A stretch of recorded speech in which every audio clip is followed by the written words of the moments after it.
Alleluia, Alleluia,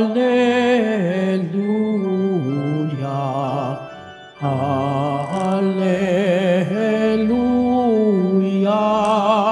Alleluia.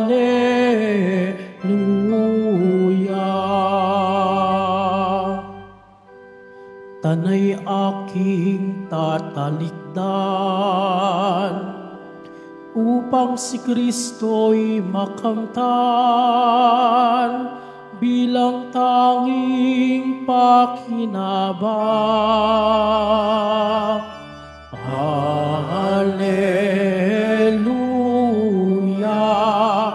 Alleluia, Alleluia, Alleluia.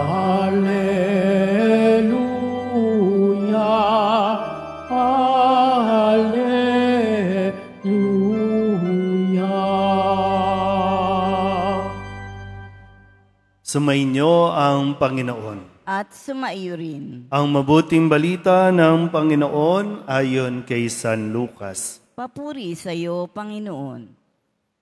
Noong panahong iyon, samantalang naglalakad sina Jesus at ang kanyang mga alagad, may taong nagsabi kay Jesus, "Susunod po ako sa inyo kahit saan."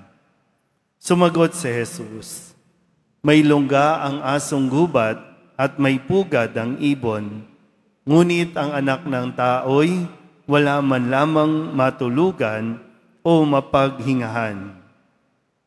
Sinabi ni Jesus sa isa, "Sumunod ka sa akin."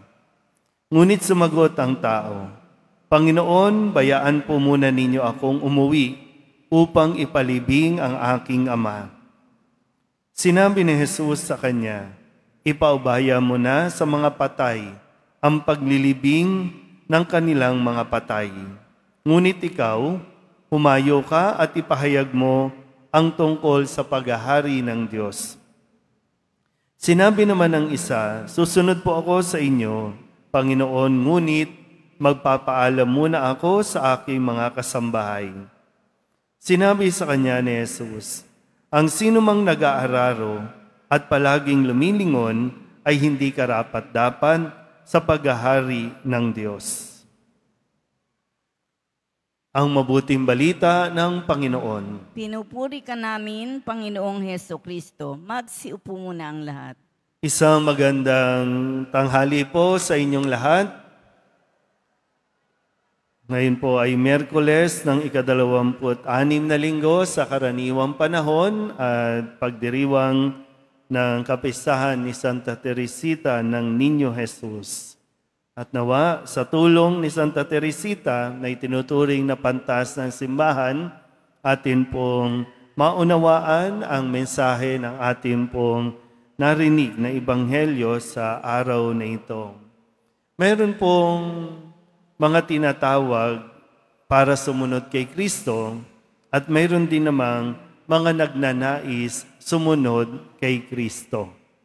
Sa konteksto natin, tayong lahat ng mga naririto ay tinuturing natin ang ating mga sarili na mga deboto ng Poong Nazareno. At bilang deboto, nagdidebosyon sa Nazareno, sinisikap natin na makapagsimba lagi dito sa dambana ng Poong Nazareno. Kung hindi man sa ordinaryong araw, sinisikap natin na tuwing Biyernes, lalo na kapag mga kapistahan, nobinaryo ng Nazareno, tayo po ay namamanata at nagsasabing, tuwing Biyernes, pupunta ako sa dambana ng ng Poong Nazareno. Hindi ka pinilit, pero ikaw ay nagkusa na pumunta. Yung iba naman po, napadpad lang, hindi maintindihan, paano ka nakarating dito? Yan ang tinatawag nating tinawag ka ng Nazareno ayon sa kanyang paraan, sa kanyang oras o panahon. Pero sa pagtatawag na ito, na sumunod sa kanya, kailangan din natin makita, maunawaan mabuti, alam ba natin kung ano itong ating pinapasok? Alam ba natin kung ano ang inaasahan sa atin kung susunod tayo kay Kristo? Kaya nga, number one, no, nakatangian, dapat marunong kang makinig. Kasi sa pakikinig natin, either diyan ka mapapahamak o diyan ka maliligtas. Kung makikinig ka sa poong Nazareno o magbibingi-bingihan ka sa poong Jesus Nazareno. Kaya sinasabi mo, po pwedeng, gusto ko pong magdebosyon sa Nazareno. Sigurado ka ba? Baka naman, kaya natin gustong maging deboto ng Nazareno kasi yung naririnig natin, marami ang yumayaman. Pag sinabing yumaman, pinagpapala. Kasi kapag nagdasal ka sa Nazareno, umaasenso ang buhay, umaayos ang buhay.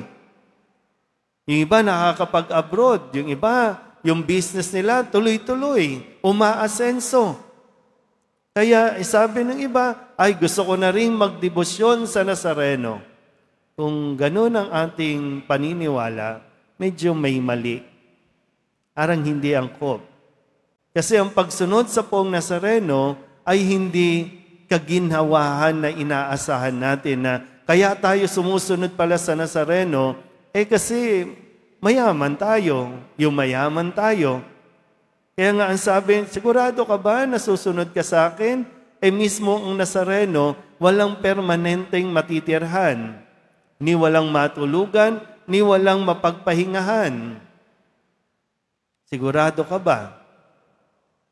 Yung iba naman po, no, nandito ka na, tinawag ka na, pero mahirap po kung wala tayong babaguhin sa ating lifestyle.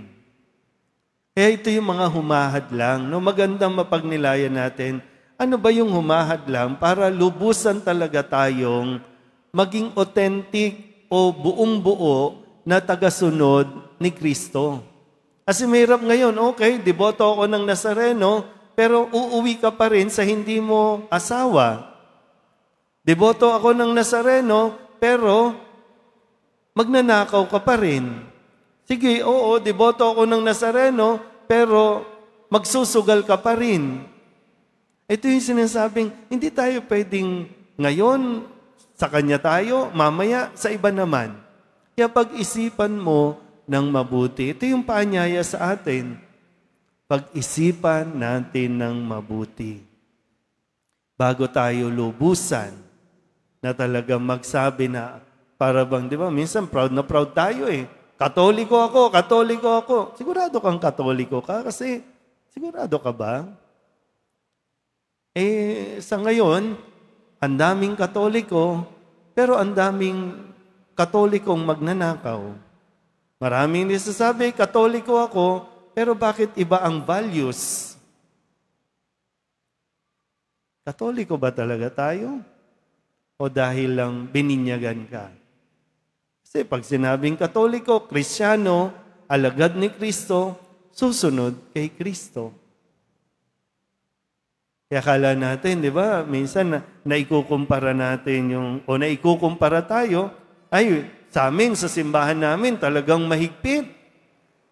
May attendance pa. At talagang pupuntahan ka. Ay, sa relihiyon namin, talagang kapag fasting. Mga Katoliko, parang lousy. Ano lang maisipan. Pero kung tutuusin kasi, no? Binibigyan tayo ng kalayaan ng Diyos na magdesisyon. Kung susunod ka, tiyakin mo. Kung hindi naman, okay lang. Kasi hindi magiging kawalan kay Kristo kung tayo po ay hindi susunod sa Kanya. Pero malaking kawalan sa atin kung hindi tayo makakasunod sa poong Jesus Nazareno. Amen?